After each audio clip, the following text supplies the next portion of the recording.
A próxima sessão, infelizmente tenho de vos trazer de volta junto do café e da comida, mas temos mesmo que avançar, que a hora já aberta. Como já sabem, meu nome é Gilberto Fernandes, vou moderar este próximo painel. Para acelerar o andamento dos trabalhos, eu vou realmente manter as introduções muito curtas. Grande parte das pessoas neste painel são vossas conhecidas já, se tiverem mais interesse em conhecê-las, podem realmente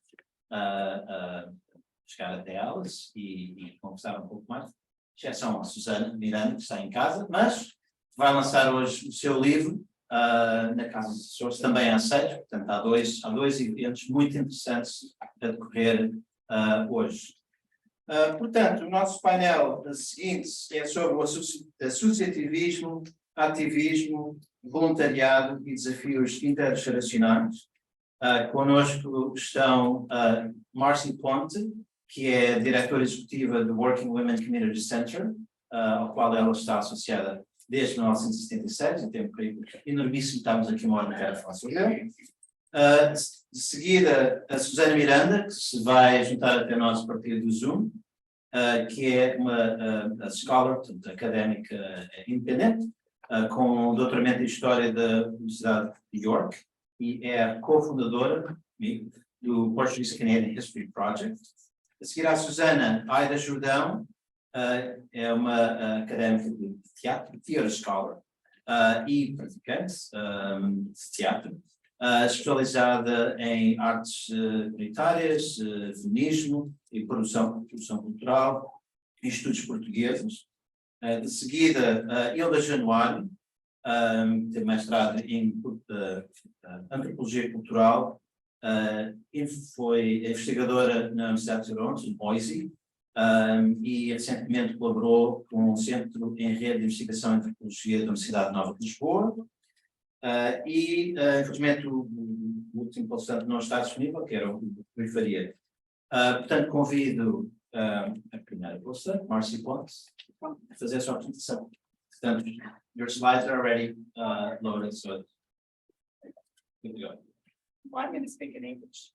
That's okay. Just because that's my comfort zone. So thank you, Manuela, for the invite. I'm always happy to talk about our work in education because we're very proud of the work we do in education and have done and what we've accomplished. And my slides, in many ways, are going to speak for themselves, but I'll give you some background. So in 1996, the City of Toronto commissioned an Access and Equity report that was published in 2000. And in this report, they focused on education and the levels of education for a variety of communities. And as it turned out, our Portuguese community was second on top of the list of having the highest dropout rates and the lowest kids of going on to post-secondary education. And so I was approached by Manuela and some others to talk about this report and how we could fix and address the issue. And we put forward the notion of a tutoring program, and we're in partnership with the school boards, the Toronto District School Board and the Catholic District School Board. We submitted a proposal to the Ontario Trillium Foundation and were awarded a 3-year grant to establish this program, get it off the ground. In the first year, because we partnered with the schools, we decided to run the program in the schools right after school and on Saturday mornings. In the first year, we had 35 students participating, all of Portuguese descent, mainly Azorians. They have to qualify. Grades 1 to grade 12. Today, we have over 200 students who are enrolled in the program on an annual basis. So I'm going to talk about the tutoring program, but I'm also going to talk about the Parent Ambassadors program because this is a significant piece of the work that we do. And I'll explain why when I get to it.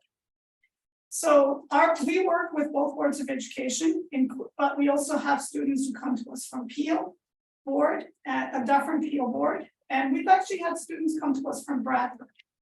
where the parents come drop off their children at the program on Saturday mornings. That doesn't happen because of COVID. But prior to COVID, drop off their children at our program, go shopping, go to Kensington Market, whatever they were doing, and then come back and pick up their children. So clearly it was having impact. We have over 200, close to 230 volunteer tutors. They are all primarily university students. The majority of them are concurrent teaching students in the teaching program. They're studying to become teachers. We have York University, who provides us with close to 30 site supervisors. They provide support to the tutors on the ground. And at one point, the board of it, the TDSB, was actually coming out to hire from within our pool of volunteers, because they were trained and they were understanding how to work with immigrant children. So this report was in 1990, reflects 1996. By the time 2008 came around, there was another report that came out that identified the Hispanic community as having the same problem as our community. And so we were asked to expand the program, and we said, sure, with a little bit of money, we can do anything. And so we entered a financial partnership with both boards of education to open up the program. And as we did that, our numbers increased. But at the same time, the TDSB, the Toronto board, declared that there was an eradication of the dropout rate, and that we had successfully eradicated the dropout rate. Now, there's some validity to that, and I take great pride in having affected that initiative and that success. But there's still an issue in our community of students going on to post-secondary education that we're working on. So one of the things that we do with our students in grade 7 and 8 is we have workshops with them about alternatives to high school, so that you don't have to go to the school that happens to be just around the corner from your house. There are many alternatives to high schools in this city.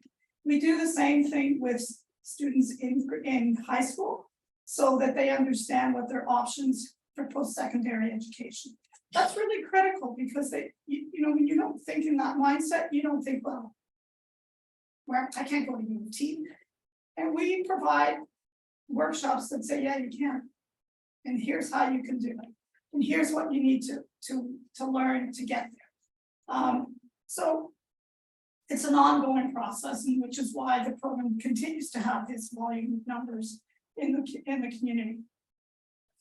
Another piece of the success of the program is the mentoring piece. I can tell you that during COVID, our tutoring program was the only access to education that our students had, because they were at home. They weren't going. The first year that he was fall, the students were closed. This was the only access they had. And so there was a loneliness factor, there was a stress factor. And so having a mentor who could spend time with them and listen to them and support them and encourage them is a critical piece of the program. That we're not just teaching math and getting them through their math program, but we're also teaching them confidence and self-esteem. And that, you have no idea what a difference that makes to a kid who's feeling sorry for themselves and thinks they cannot make it past grade 9. So that piece is really critical. The other piece is the ambassadors training program. Jim, do you have those slides so we can show? You're asking me to do that. So this gives you an idea of what the tutoring is like. It's one-to-one. We rarely have more than 2 students per tutor, and we're lucky because we have the volume of volunteers that we have.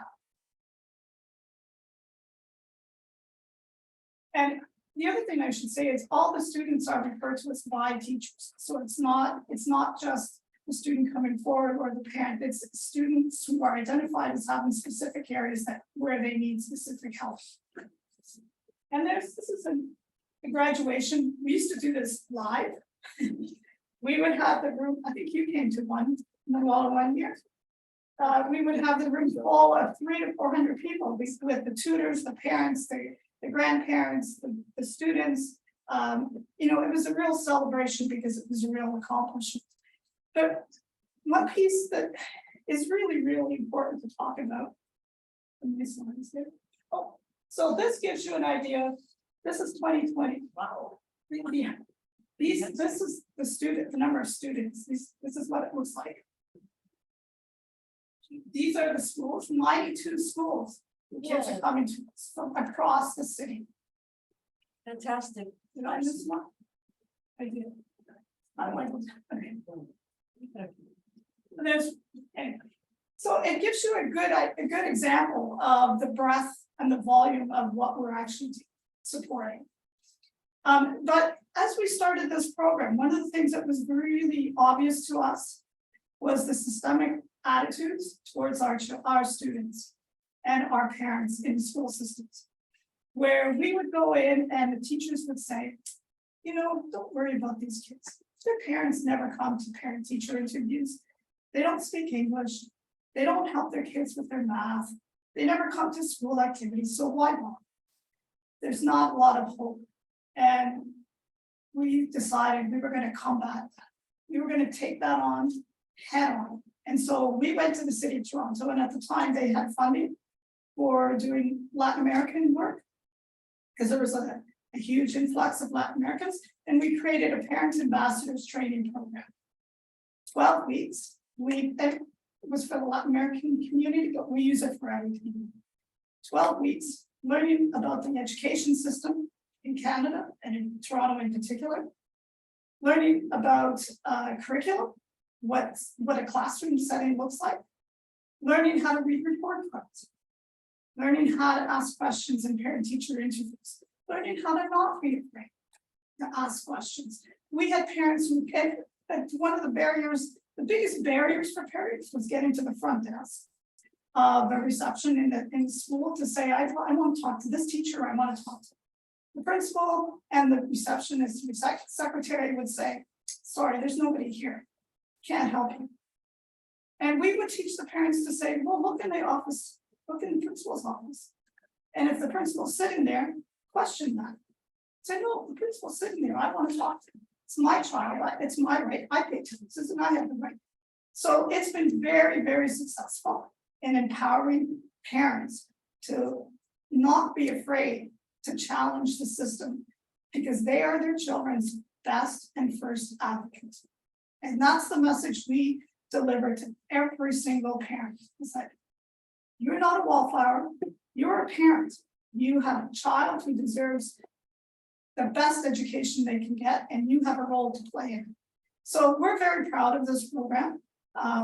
It's been very successful in terms of bringing people along, bringing our community. Now things changed generationally. When we started the program, a lot of the parents were older and were not as educated. So we had to go through that process of educating them as well early on without all these activities. But as we've moved forward, the generation of parents who are now involved in the program are very keen, very interested in understanding how they can play a role in their child's education. So that's my story. Thank you.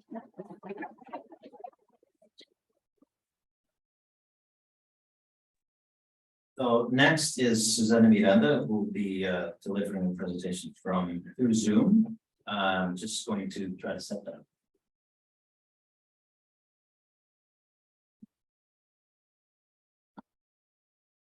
Perfect, thank you. Boa tarde, hello everyone. I'm going to start my presentation now. I hope you can all see the images. So just a little bit about me. I did my PhD in history at York University in 2010 on this very topic, on Portuguese immigrant women cleaners in both house cleaning and janitorial cleaning. And I came to this topic because my mom and the women in my family and community, this is largely the work that they did. You're looking at a mural, which I understand you will be seeing tomorrow, but it's just a jumping point off for my presentation. It was unveiled in 2021 in Little Portugal in Toronto, and it commemorates the labor activism of Portuguese immigrant women in the cleaning industry post-1960. So both myself and Gilberto Fernandes, historians of the Portuguese in Canada, provided, photos, historical information, archival information, and so on to Vils' research team to produce this mural and 2 short stories, videos, I'm sorry.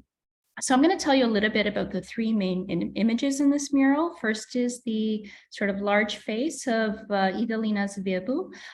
In the middle there is a St. Christopher House community worker holding up a Cleaners Action newsletter. And on the other end is Portuguese women on strike holding strike placards there. So just a little bit of context. I think you all know Portuguese immigrants are largely coming to Toronto in the 60s and 70s. At the same time that this is happening, Toronto's undergoing a huge construction boom.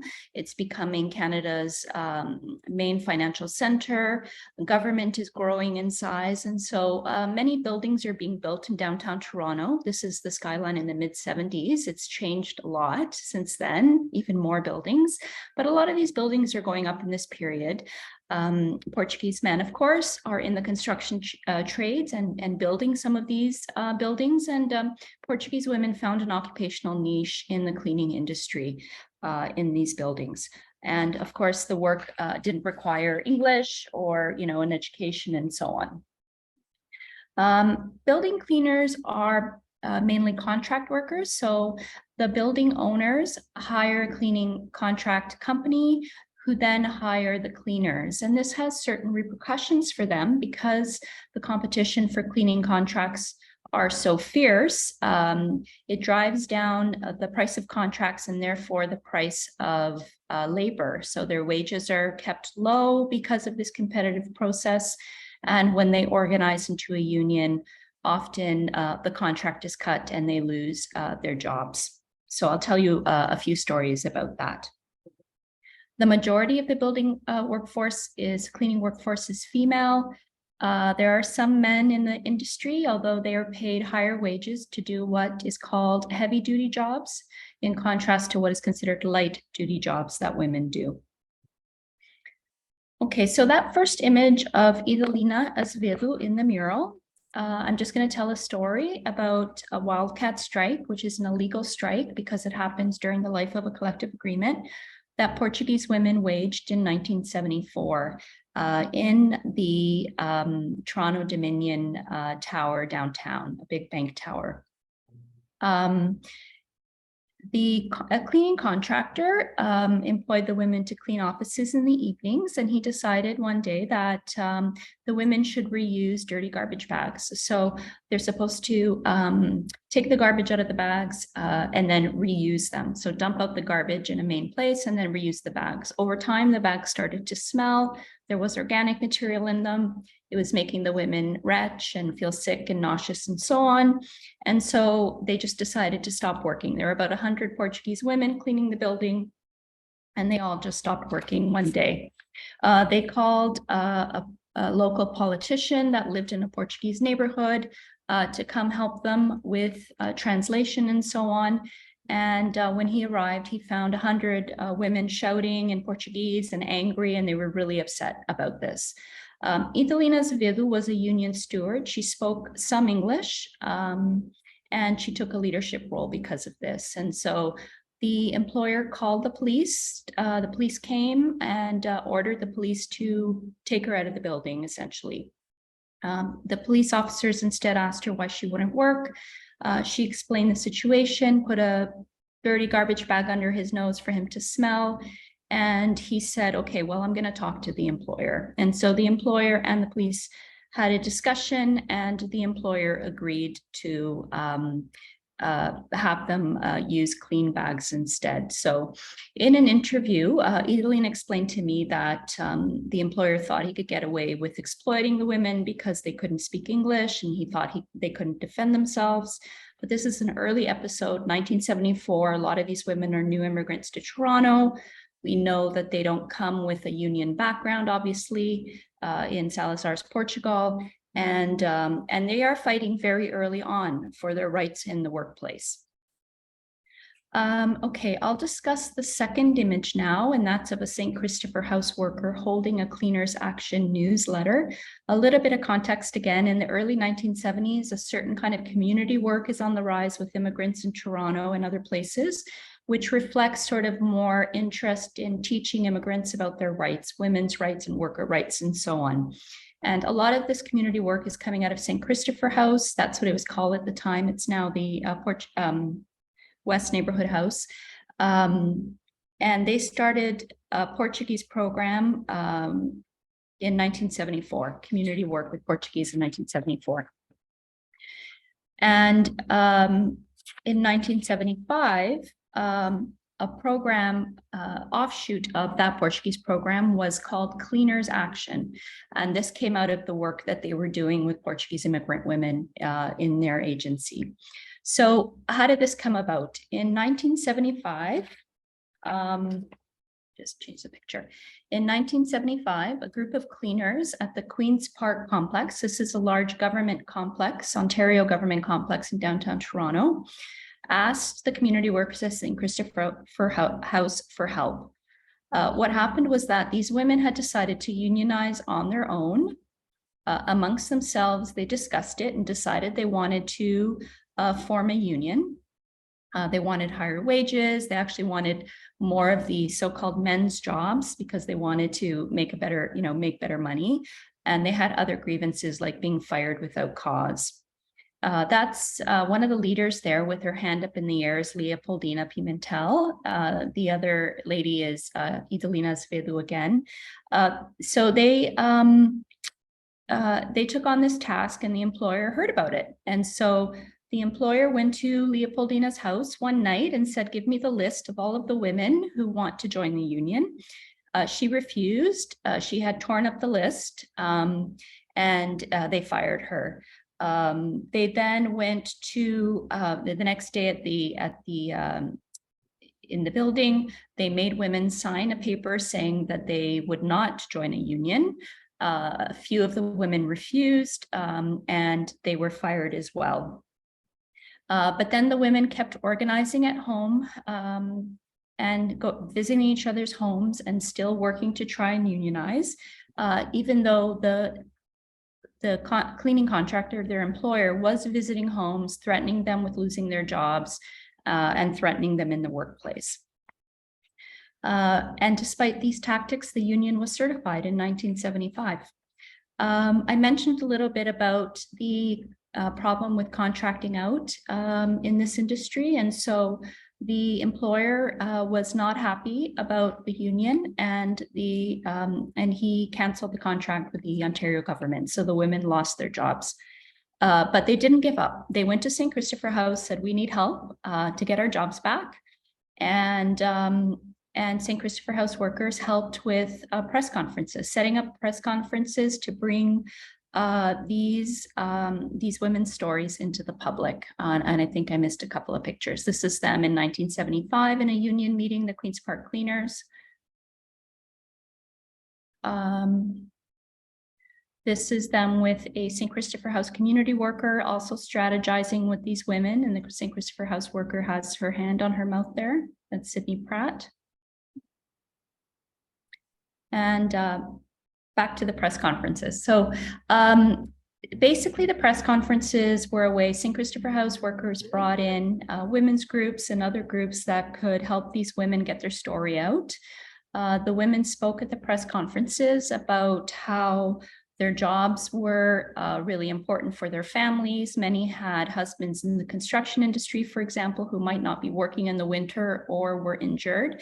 And so the family was relying on their wages. They discussed, the unfairness of organizing a union and then being penalized for it, and they lost their jobs. And this is an image of a CBC. There was a story on the CBC about the women on TV. The Ontario government, who owned the buildings, said that they would speak to the new contractor. A cleaning contractor was hired, and he did get them to agree to rehire the women. They were no longer making the wages they made before that they gained through unionization. They had to take a pay cut, but they did get to keep their jobs. And this was because the government was involved in the private, bank buildings and so on. They probably would have been out of luck. So the Cleaners Action Program was born out of this episode in 1975. It was aimed at meeting with the women, helping them understand union contracts, understanding their labor rights, and so on. They published a newsletter, Cleaners Action, which was distributed to the women down in the buildings when they either went in for work or came out for works. The newsletters would be distributed. The women also helped create the newsletters through their English as a second language classes at St. Christopher House. And that's a logo that would be used for a number of years, Cleaners Action. Okay, I'm going to move on to the third image, which is of the women holding strike placards. So in 1979, cleaners at the First Canadian Place Tower, it's still the largest bank tower in downtown Toronto, created again, formed a union. And again, they did this on their own. They contacted some St. Christopher House and the union directly and said, we want to unionize. And they did so. And this is them in 1979 meeting with the union to discuss their concerns. And then, this is them in 1980 voting on their union agreement. And they had a lot of the same issues as the women I've spoken to about, such as arbitrary firing, low wages, and so on. In 1984, the union was bargaining with the cleaning contractor, and the women rejected a wage increase they thought was too small. The cleaners were mainly in their 30s and 40s, married with children. And again, as I said, many were the family breadwinners because of issues with their husband's employment. The cleaners were asserting their rights as workers and immigrants for dignity in the workplace. Amelia Silva, who was president of the local, stated, "Surely you can understand our situation. We are immigrants to this country. We take pride in our work and we work hard. We are trying to make a better life for our families." The women were on strike for 6 weeks in 1984. This is them on strikes. Children were very much part of the strike. Difficult to find childcare, so there were children running around and annoying their mothers, but they were also helping their mothers. There were about a dozen underground tunnels into the bank tower, and the children were checking to see if people were sneaking in, strike breakers, and to clean the building for the women or instead of the women. So they were still allies to their moms, and there were husbands on the picket line as well. These are just some more picket line photos. The picket line also had a distinctly Portuguese flavor to it. The women liked to sing a lot. They talked about their religious faith. One striker told a reporter, "Jesus gives me strength to continue fighting." They also sang and danced a wedding favorite, Passarinhos a Bailar. They also chanted a rallying cry in Portuguese, "O povo unido jamais será vencido." The people united will never be defeated. We know it's originally a slogan of Chilean resistance, but was also used in the Portuguese Revolution in 1974. So there were some symbolic links between the struggle for democracy in the homeland and women's struggle for justice in their new home. The picketers also resorted to mischief. They hit the buildings with eggs and shredded newspapers and scattered outside the building. I think a very symbolic way to say, we clean this dirt, right? That the building is dirty without us. Like I said, they had to block a lot of entrances into the building, and there were scuffles with police and with strike breakers. And some of the women and husbands were arrested for scuffles with police officers. And this is one example here, Lucia Ferreira, who is being taken away. This was in the Toronto Star at the time, being taken away by police because the women had refused to leave the lobby of the building where they were picketing.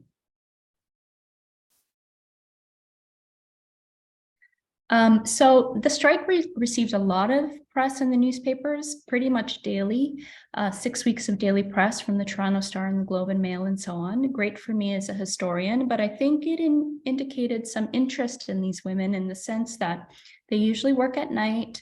They were invisible in that sense. And then all of a sudden they're out in the middle of the day in the busy financial district downtown Toronto and making a lot of noise and striking. And so I think journalists were really surprised that these women were taking this action and that they were actually quite physical on the picket line and so on. The cleaners did receive support from over time, other unions, cleaners in other buildings, such as the Toronto Dominion Tower that I mentioned, where Evelina worked, some women's groups and so on, and some elements of the Portuguese community as well, and some other politicians. This is politician Dan Heap, who was the one that supported the women at the Wildcat strike and at the TD Towers, and also supporting the women here. So after 6 weeks, the women won the strike. Again, Amelia Silva shouted, "We prove to Canada and to owners of the building that we are women and we are immigrants, but we can fight." And here's a newspaper article of the women so happy about their victory. The cleaners celebrated at Casa do Benfica in Toronto. They had a huge party with about 400 people. They did all the cooking themselves and also gave speeches.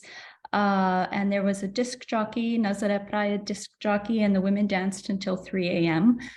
You'll see a lot of the children there at the bottom. The children were also part of the celebration and gave their own speech as well. Us children have helped our mothers during the strike. We have stopped cars, even ladies, from going into the office building. And important too was the women's own sense of pride in having taken part in the strike. One of the strikers, Lucia Ferreira, told me how much they still talk about the strike and the pride that they have, that they were so strong all those years ago. Like I said, again, the contracting out is an issue. When the contract came up for renewal, the cleaning contractor was not given the contract. The women were out of jobs, but the new contractor did agree to hire them. But again, this is an issue that repeats itself to this day in the cleaning industry when these workers fight for better rights. So I think the mural tells a dramatic chapter in Portuguese women's. It's an example of a story of women's dramatic Portuguese immigrant women's resistance in Canada, and brings it out of the shadows and into a public space. And it's the first large public recognition of Portuguese female cleaners' labor activism in Toronto. And I think it was the start of generating more interest. And personally, I mean, I had done a PhD on this topic, hadn't had the book done, and the mural was really the impetus for finally getting a book done with my co-author, Franca Iacovetta, who is a professor at the University of Toronto. And she basically said, you have to get it done. The mural will be the cover of your book. And she put in a lot of hard work in getting us to this stage. So the book is available for anyone who's interested. So I think it tells important features about these women, that they worked hard, they supported their families, they organized into unions, they fought for dignity and better working conditions, and affirms the value of women's lives and the importance of remembering their stories. Thank you.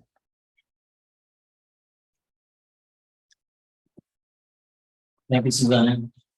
And it's not too much to report. Lembrar que o lançamento do livro é hoje à noite, no final do dia às 6. Portanto, a próxima apresentadora é a Aida Jordão. À medida que a Aida vem, quero só mencionar também que algumas das palestrantes são também agentes desta história que está a ser contada por Márcia Ponte, inclusive, que participou no início da sua carreira como organizadora comunitária e assistente social, etc. No Cleaners Action, foi um dos seus primeiros trabalhos. A Hilda Januário fazia parte do movimento literário português, aliás, ela estava num dos slides que entretanto irá, mas também faz muito parte dessa história. E a Aida Jordão, que já trabalhou sobre este tema muitas vezes, e penso que a mãe da Aida está numa daquelas fotografias. Exatamente. Entretanto, so in terms of the slides, are you able to switch from your end, or should I do it over there?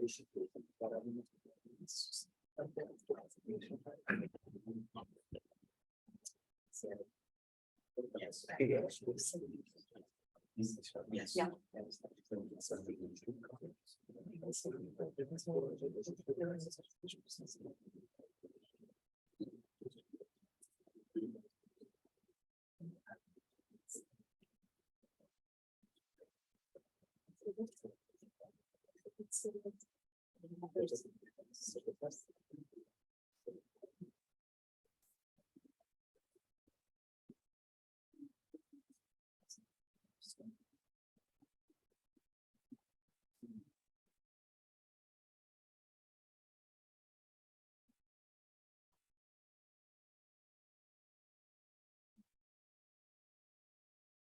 Thank you, Pauline. Obrigada, Gilberto. Então, microfone, sim, senhor.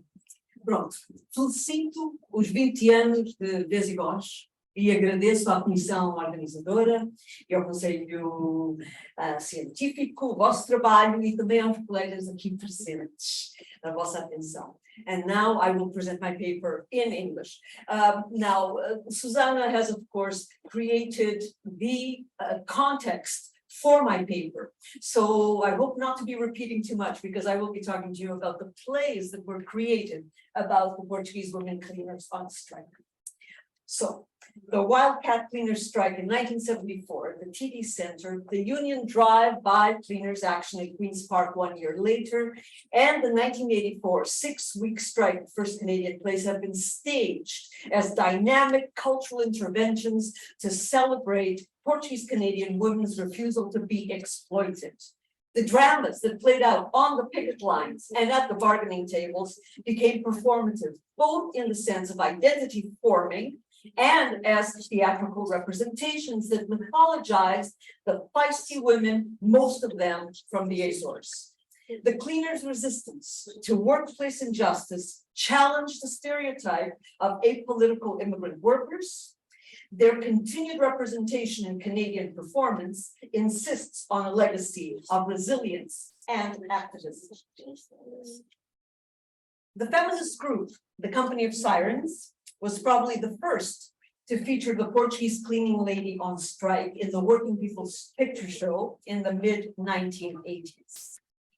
Because the play was often performed in union locals and labor conferences, and because I, a Portuguese Canadian actor, was part of the ensemble, the role of Maria da Fonseca represented the activist union member who challenged a powerful corporation and won. The introductory rap to the show goes like this. Maria da Fonseca was a landed immigrant. She cleaned office buildings to pay her high rent. The boss didn't like it when the workers went on strike. Maria said, hey, Mr. Smith, we deserve a pay hike. And this was followed by a monologue that expressed Maria's fear of losing her job, but also her resolute stand against exploitation. Maria da Fonseca says, $4.50 an hour is not a living wage. É uma exploração. They say Canada is a land of opportunity. A bullshit. Opportunity is for the big business. Mas isto não fica assim. They need us to clean their garbage, and we are many fighting together. O povo unido jamais será vencido. The revolutionary chant was echoed by actors and spectators, challenging what Winona Giles sees as, quote, state practices that have limited the development of collective struggles across various minority groups with members of the Anglo-Canadian working class by defining immigrants as members of ethnic groups rather than workers, unquote. As labor activists, Maria da Fonseca and her co-workers defied their stingy bosses and demanded to be seen as workers, not just landed immigrants. The 1984 Fast Walk Food and Service Workers of Canada strike, the first Canadian place that Susanna spoke about, made headlines for 6 weeks with Portuguese women cleaners cited in news reports and prominently featured in action photographs, chanting with raised fists, being arrested, celebrating their victory. The dramatic aspect of the passionate striking women attracted playwright Tom MacDonald, and the women once again became the subject of Canadian cultural production, this time in CBC radio drama that reached a national audience. Making It Up As We Go Along was recorded following a CBC technician strike. Now, this was very appropriate because we, the performers, could not cross that picket line working on this play about strikes. So we waited until the technician strike was over and then recorded the program, and it was aired in May 1989. I worked on the play on this one as well as a script consultant and an actor, enabling a bilingual dialogue and a connection to the Portuguese community. I took the crew to the Associação Democrática, whose left-wing, labor-positive members were very familiar with strikes, rallies, demos, and they were ready to record the boisterous chants and songs as a soundscape for the drama's outdoor scenes.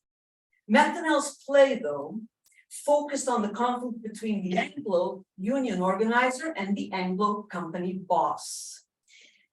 There was also a main union member, Margarida. She was described in the cast list as a modest cleaner, quote, not yet giving herself the credit for her intelligence and courage, unquote.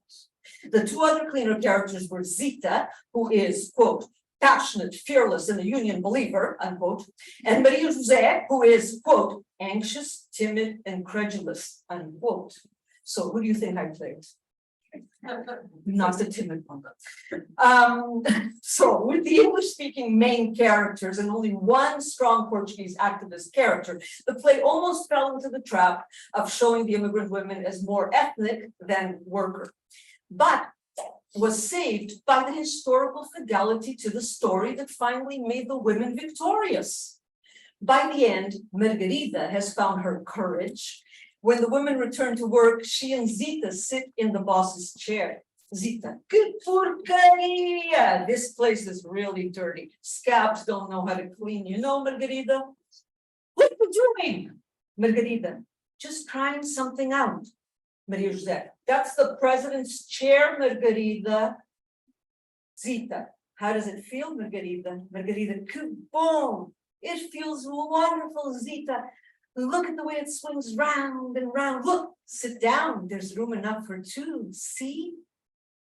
By developing the character of Margarida and giving place of power to the cleaners, both in staging as they dare to occupy an executive position and in speaking the privileged last lines of the play, MacDonald celebrates the Portuguese women's indomitable will. I imagine that the listeners from coast to coast were enthralled by the fighting spirit of the cleaners, not really the Anglophone angst of the main characters. And they learned that immigrant groups were bona fide union organizers. Now, in 1999, this play, which was about the first 25 years of Portuguese immigration to Toronto, included a scene commemorating the 1974 Toronto Dominion Wildcat strike. The group is called Teatro Val, play is O Nosso Baile, and director Elder Ramos and Portuguese Canadian community theater actors gendered the history of early immigration. You can see from the program, the men are doing the conventionally women's roles of sewing and taking care of the house until the women join them.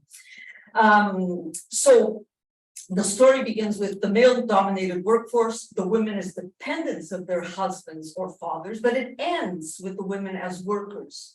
The scene celebrating the TD, the Wildcat strike, the fact that they were able to convince the owner of the company to get them clean garbage bags. Now the shift in status, how they did it in the play is really interesting. It's physically illustrated by first a scene with the first Cleaners Portuguese Canadian Club soccer team victory of 1969, and it morphs into the women cleaners chanting the slogans to demand their rights. So the masculine soccer players are replaced by the unionized women workers who have adopted the conventionally masculine roles as breadwinners. O nosso file documents changes in the male-female relationships in the early years of Portuguese immigration, interrogates the gender aspect of the community, and gives exploited women a leading voice. Again, the women here transcend their ethnic status and are seen as Canadian workers. Now, to my knowledge, for the next almost 20 years, I don't know of any plays that were done about the Portuguese cleaners. But then in 2017, this one happens, O Nosso Fado. And it is, again, about the TD Center 1974 Wildcat strike. Well, it's a bit ahistorical. They focus on wanting gloves to protect their hands rather than replacing dirty garbage bags with clean garbage bags. So, you know, poetic license. But it's also anachronistic, because it's about the young girls who were the daughters of the cleaners. And so there is an iPod in the play and email, and they sort of cross the line of time and space quite a bit in that play. It's quite great to see that. The story is told from the point of view of the daughters of the cleaners who, like Susana Miranda, who just presented, went with their mothers to work after school so that they wouldn't be left home alone. In O Nosso Fado, performed by the students of the Loreto College School at the 2017 Sears Drama Festival and Summer Works Performance Festival, a second generation Portuguese Canadian girl gets involved reluctantly in a strike action led by her mother. As Fernando Nunes notes, he's gone, right? Oh, too bad. The immigrant child is often called on to help her parents and, quote, begins to view herself as the most capable one in the family to deal with the outside world, unquote.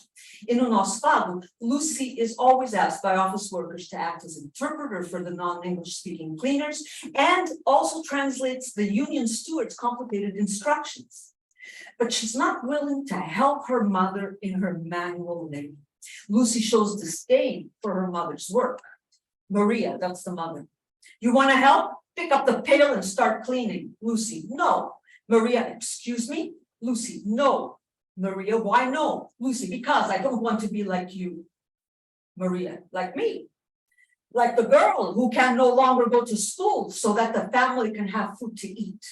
Like the woman who came here with nothing, like the mother who cleans toilets so her daughter can have opportunities. You don't want to be like me, but without me, there is no you. Lucy picks up the sponge and helps her mother to clean. So Lucy, like most daughters of first-generation immigrants, has opportunities that will enable her to, quote, move into white-collar jobs, or in their mother's words, clean jobs. Unquote. This is again with Nora Giles. This message transcended the Portuguese specificity of the story and spoke to a diverse student body. We're in the 21st century. We're in 2017.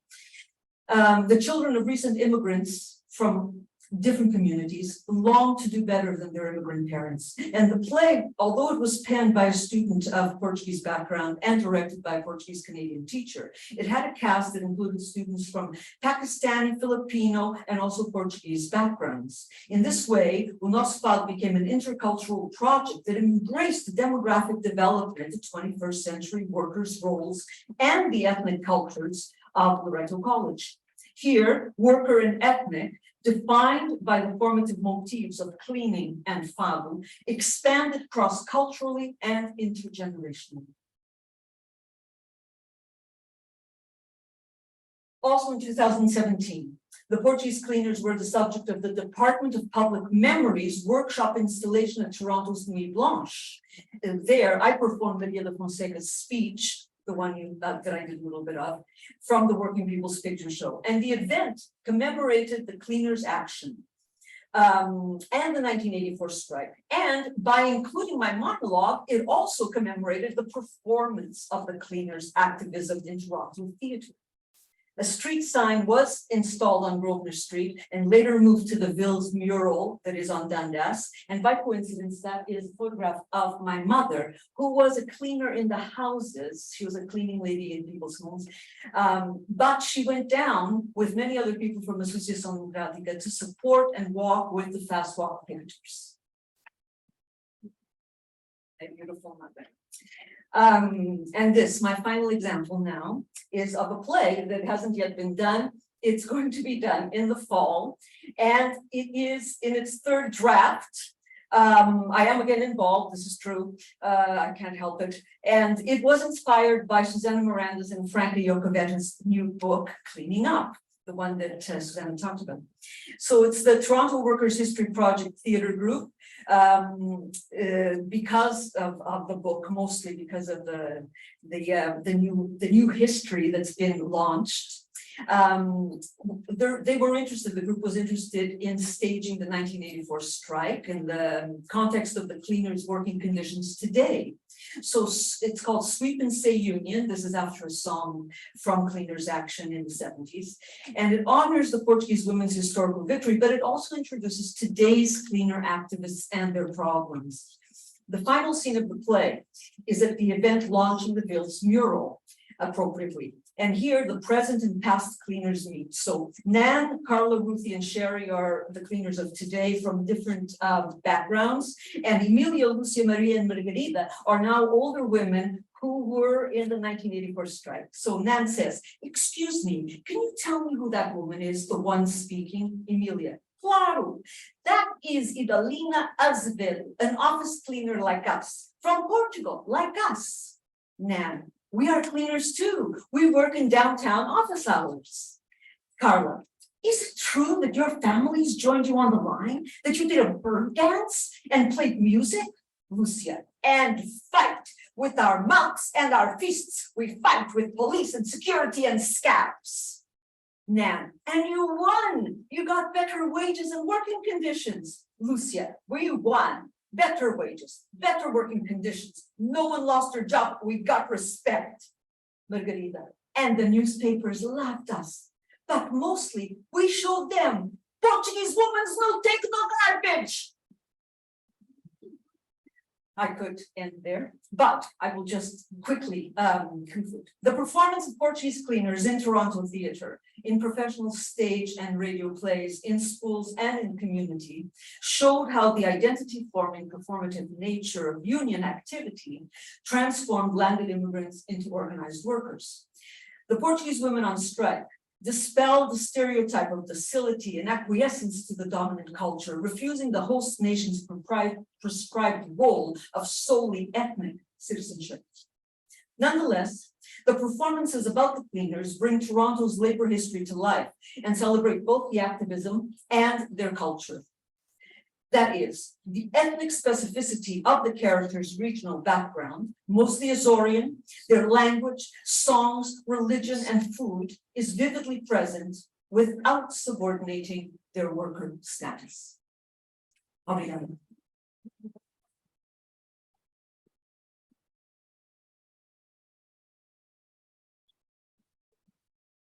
Obrigado, Aida. De seguida, eu deixo no ar, vai falar sobre o reconhecimento da comunidade portuguesa voluntária. Aproveito, portanto, também para informar que os arquivos do sindicato, que entretanto herdou os arquivos dos vários sindicatos no qual os trabalhadores de limpeza estavam associados, estão nos arquivos da Universidade de York, se tiverem interesse em consultar. E eles também uma coleção muito importante sobre o Portuguese Coalition for Better Education. E portanto, convido-os a todos. Que participou no projeto da Márcia. Exato, também. E convido a todos, sejam interessados, a visitar os arquivos. Muito obrigada, espero que me estejam a ouvir bem. Eu vou falar do envelhecimento da comunidade portuguesa no Ontário. E vou começar por dar uma visão geral dos cuidados prolongados nos lares do Ontário. Sendo a saúde no Canadá uma questão provincial, nesta província ficámos familiarizados com a problemática sobre as instalações de cuidados prolongados disponíveis para idosos, devido ao grande número dos que aí morreram durante a pandemia. Ainda hoje o facto que nos lares com fins lucrativos, o número de mortes foi superior ao dos lares sem fins lucrativos. O Ontário tem um total de 627 lares de cuidados prolongados, 100 são propriedade pública, 169 são privados sem fins lucrativos e 357 são privados com fins lucrativos, ou seja, a maioria. Os lares privados podem ser vendidos em qualquer altura, como aconteceu recentemente com 3 deles, para serem transformados em condomínios. E isto numa altura em que 38 mil pessoas estão na lista de espera. O tempo de espera é de 5 a 7 anos, a menos que o idoso esteja numa situação de crise. Além de que, ir para um lar com fins lucrativos implica poder sujeito a uma redução de serviços e pessoal, embora seja subsidiado por nós, contribuintes. Os cuidados prolongados em todos os lares são financiados a 100%, como num hospital. A província prometeu 30 mil camas até 2028, quase metade das quais serão atribuídas a lares privados. Em 2025, as licenças para 31 mil camas com fins lucrativos caducarão e seria nessa altura ideal inverter a situação no Ontário relativamente ao tipo de lares. Há outro lado desta situação grave, é a necessidade de melhorar os cuidados ao domicílio para idosos e outros incapacitados. Este baixo investimento em cuidados domiciliários provoca frequentemente o burnout dos prestadores dos cuidados, que são maioritariamente mulheres, como sabemos, e também as trabalhadoras nos lares e ao domicílio são mal pagas. E são mulheres, quase todas. Mas mesmo nos lares sem fins lucrativos, sérias dificuldades existem quando solicitam a aprovação e as licenças de construção. Este processo será ilustrado pela construção iminente do lar para idosos lusófonos em Toronto, pela Magellan Community Foundation. No dia 12 de fevereiro de 2012, o então Ministro das Finanças, Charles Sousa, convidou 3 luso-canadianos para um almoço, um advogado e outros 2 conhecidos empresários ativistas da comunidade. Sabendo o seu interesse em ter um lar de idosos para a comunidade lusófona, o ilustre Charles Sousa convidou-os a fazerem uma proposta para se construir um lar sem fins lucrativos, uma vez que o prazo para a candidatura seria daí a poucas semanas. Este tipo de lar ofereceria cuidados culturalmente específicos, com pessoal de língua portuguesa e atividades e cozinha portuguesas e afins. Muitos idosos nunca aprenderam inglês ou tinham perdido o uso do inglês como segunda língua e era sabido que muitos, em lares convencionais, tinham tido más experiências.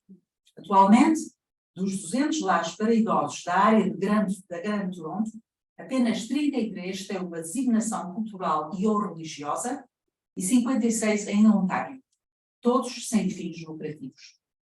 Os 3 homens aceitaram este enorme desafio porque a comunidade portuguesa nunca se tinha candidatado a um projeto tão complicado e dispendioso para adquirir 256 camas, de facto, para construir um hospital para idosos lusófonos. É certo que, sem a ajuda e influência do Ministro, a candidatura não teria sido bem sucedida. O nome dado ao projeto foi Magellan Community Care. Fácil de pronunciar e muito conhecido, dar o nome de Magellan, Magalhães, era também fazer uma homenagem ao navegador português, cujo aniversário dos 500 anos de circunnavegação se celebraria a 10 de agosto de 2019, os fundadores dando a si próprios 7 anos para obterem a aprovação do projeto e as licenças necessárias para a construção. O projeto foi aprovado, mas as licenças ainda não foram obtidas, pelo que a data prevista para a inauguração do edifício é 2025 ou 2026. Este ano, 79 projetos, 11 mil camas, começarão a ser construídos e o Magellan será um deles, logo que obtenha as licenças de construção. Após a primeira proposta, apresentada ao Ministério da Saúde em 2012, foi necessário cumprir mais 2 etapas, além das licenças. A aquisição do terreno e do capital próprio, isto é, a possibilidade de encontrar um credor e de contribuir com dinheiro enquanto comunidade através de uma angariação de fundos. A apresentação de uma segunda proposta para a obtenção do terreno exigiu consultas dispendiosas com arquitetos e urbanistas. Cada um dos 3 homens teve que pagar $70.000 do seu próprio bolso. A proposta da Magellan estava a competir com 15 ou 20 outros grupos para poderem arrendar uma propriedade municipal. Ainda assim, a proposta só foi bem sucedida devido à intervenção da então vereadora do Círculo Eleitoral de Davenport, a Ana Bailão, que tem um elevado número de portugueses e de idosos. O advogado fundador aconselhou a Fundação a criar outra organização a fins não lucrativos, a Magellan Community Charities, para lidar com a questão do aluguer do terreno e da futura construção. Foi-lhes concedido um contrato de arrendamento de um terreno por 99 anos, de custo de $1 por ano, na Lansdowne Avenue, no local de um antigo terminal de autocarros. Com não houve custos para comprar o terreno, o futuro centro também deverá oferecer 47 ou 57 unidades de habitação subsidiadas para assisted living, ou seja, vivência com cuidados de apoio, que são parcialmente financiados e serão geridas por uma outra charity, a Magellan Community Housing. Tudo parte do mesmo. A angariação de fundos continua através da Magellan Community Foundation. A coleta dos fundos na comunidade, incluindo os sindicatos, totaliza 7 milhões e 15 milhões de dólares estão prometidos. O governo do Ontário contribuirá com mais fundos e a cidade com 2,5 milhões de dólares. O último orçamento foi de 90 milhões de dólares. Uma terceira charity, a Magellan Community Care, foi criada para gerir os cuidados prolongados. Os fundadores do projeto são homens, mas pouco depois 2 mulheres juntaram-se à equipa. Neste momento, há 7 no Conselho de Administração, todos homens, e algumas mulheres estão envolvidas em diferentes comitês, sendo especialmente ativo o da angariação de fundos. Por exemplo, no sábado, o Concerto da Marisa faz parte dessa angariação de fundos.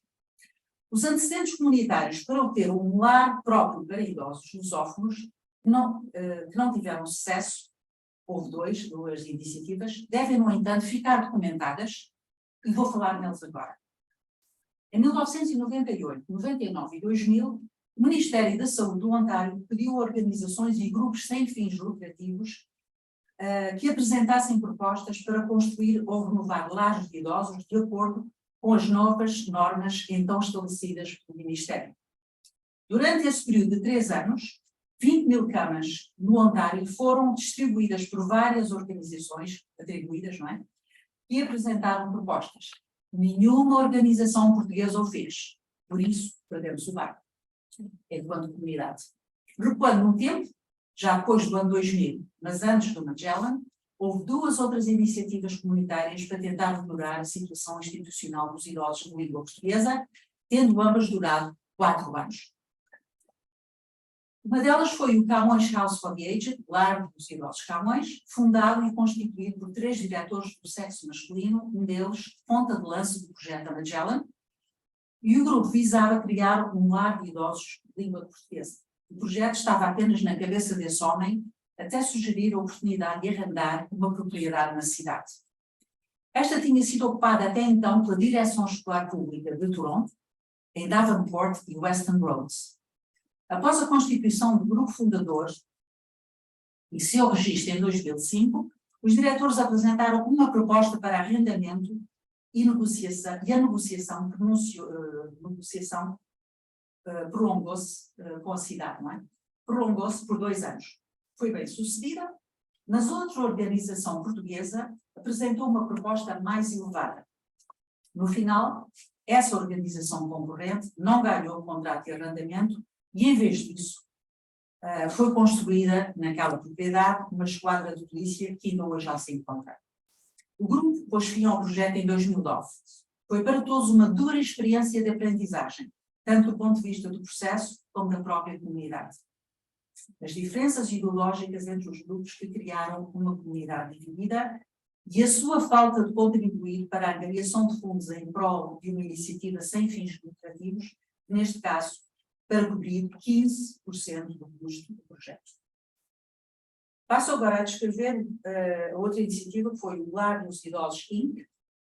Antes da iniciativa de Camões, House for the Aged, foi criado o Lar dos Idosos Inc., inicialmente um subcomitê de um comitê formado em 2002, para celebrar o 50º aniversário da chegada oficial dos imigrantes portugueses ao Canadá em 2003, denominado 50th Anniversary Celebrating Portuguese Canadians. O Comitê dos Lares dos Idosos tinha um objetivo duplo. Primeiro, a curto prazo, encontrar uma área residencial autónoma num lar de qualidade já existente. Segundo objetivo, a longo prazo, trabalhar para obter um lar para idosos de língua portuguesa.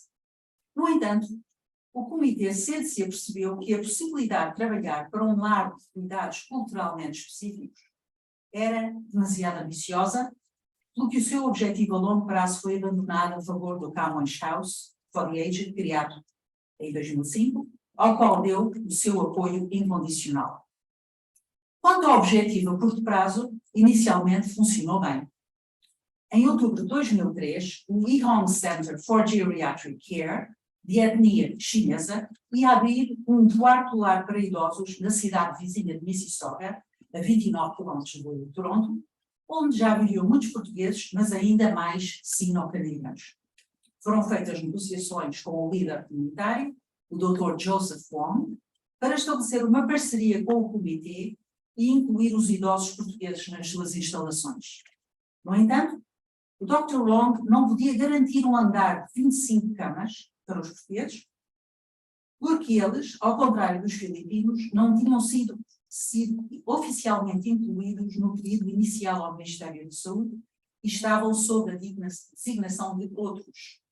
Ou seja, não lhes davam prioridade na lista de espera para a admissão.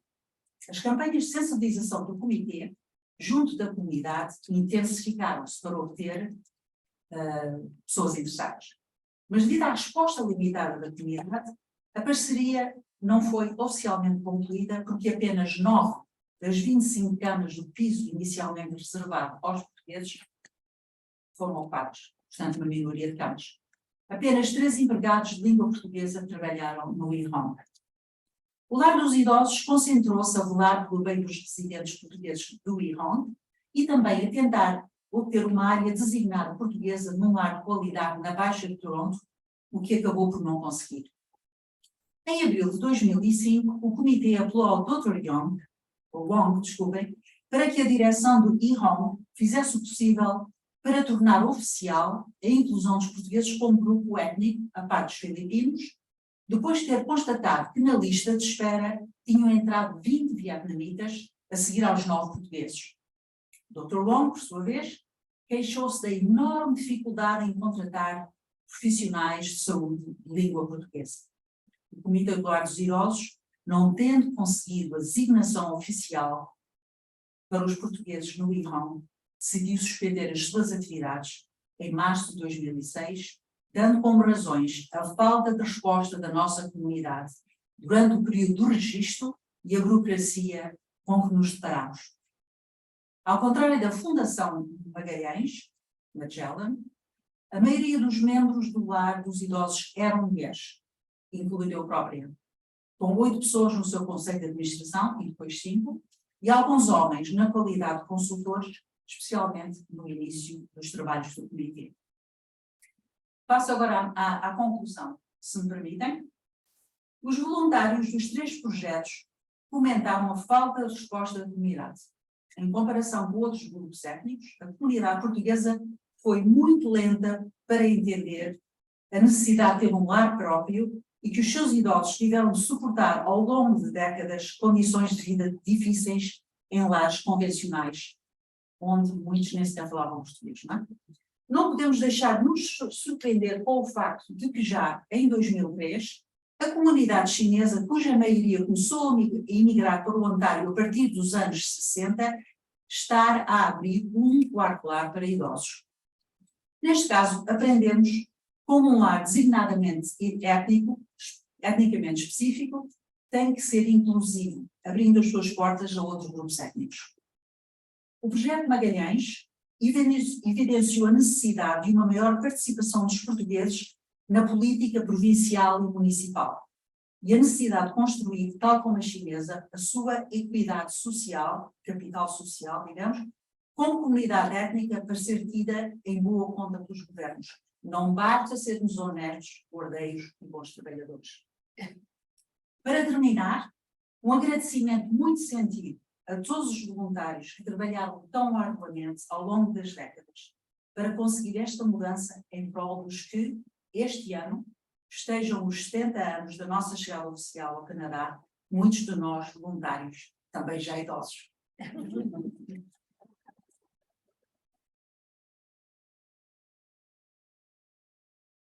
O agradecimento a todos os intervenientes. Infelizmente, o Rui Faria não pode estar presente hoje. Quer dizer que vamos seguir então para uma pausa para café breve. E, entretanto, o painel seguinte também está bastante preenchido. Portanto, para ganharmos algum tempo, vamos seguir então a uma breve pausa. Obrigado.